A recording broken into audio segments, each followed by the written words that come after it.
Now, now it's our turn to F with you. So Brad Garlinghouse needs to grow a pair of cojones and say, you know what? Now it's our turn, bitches. Because see, the tide's turning. When that guy gets back, when that dude gets back, it's gonna be a different game. It's gonna be a different playing field, isn't it? Senator, you can have my answer now if you like. My offer is this. Nothing.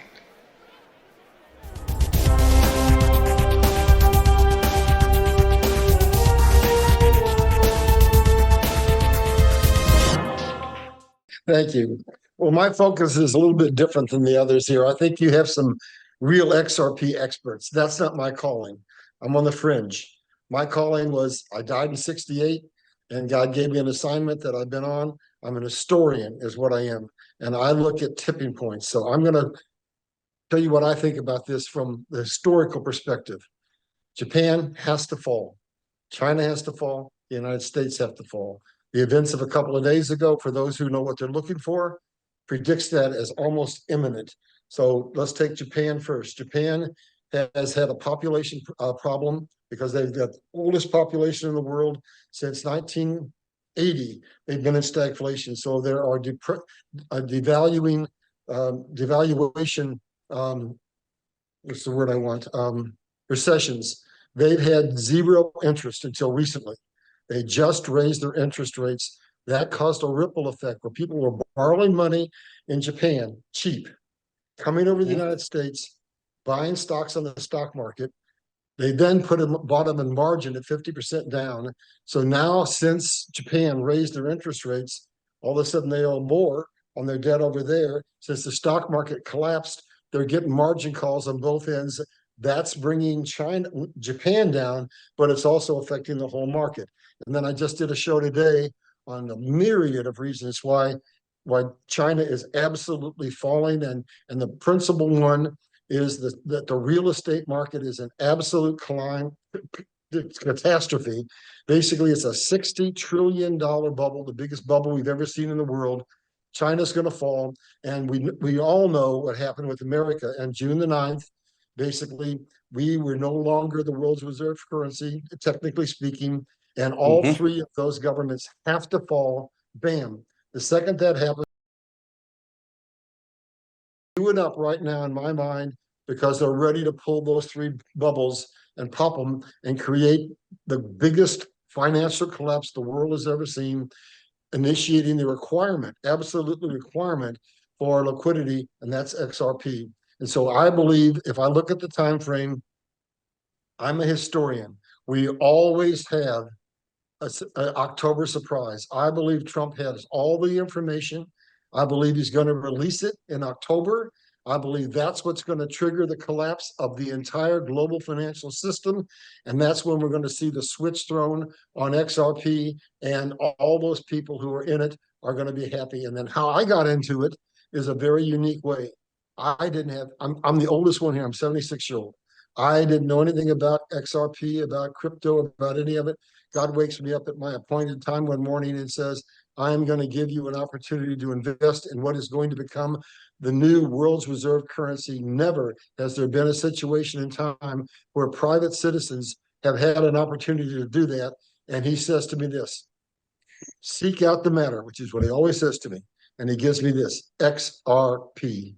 And I went and I started doing my research. I started buying, and I'm a member of the XRP club. But what I can summarize this was to say, look for the dominoes to fall. Japan goes first. Britain is teetering. They're going to go. China's going to go. America's going to go. The entire financial fiat system is going to collapse, creating the urgency for XRP. That's why this settlement is coming to a head. That's all I would have to. When God gave you that premonition of the XRP, at any point did he say you're going to meet the godfather of the XRP? By the way, he has a big blue chair. No, he did not. However, damn it! Since I met you, things are happening, and you're you're largely responsible for a lot of that stuff. So I want to thank I you. hope Me you coming get. down I hope you to get meet 10 you. times bigger than Mel Carmine, 100 times bigger than Mel Carmine. Just invite me to your show if you ever decide to do your own show. Okay. And that's all. That's all I want. Nothing more.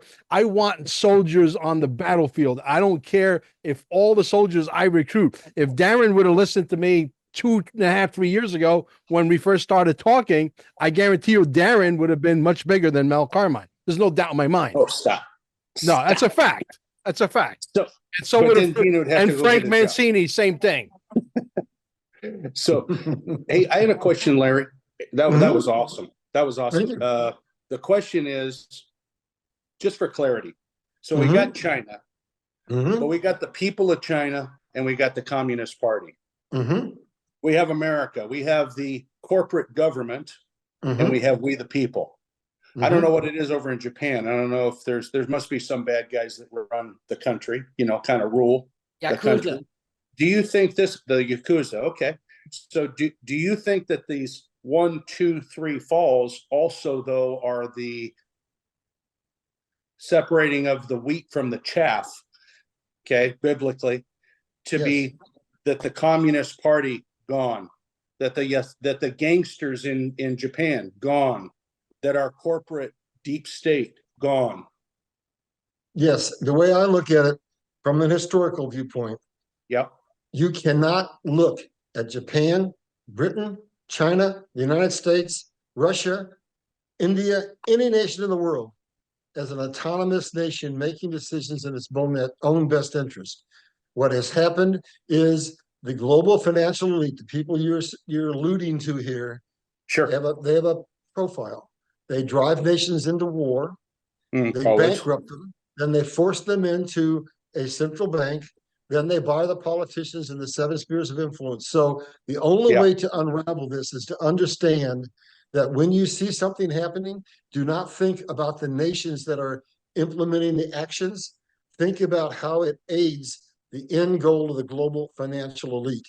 So we're at a dichotomy here. The global financial elite believe that they are going to collapse this system and bring the whole global financial system down. And it's going to be like what happened in 29 and what happened in 08.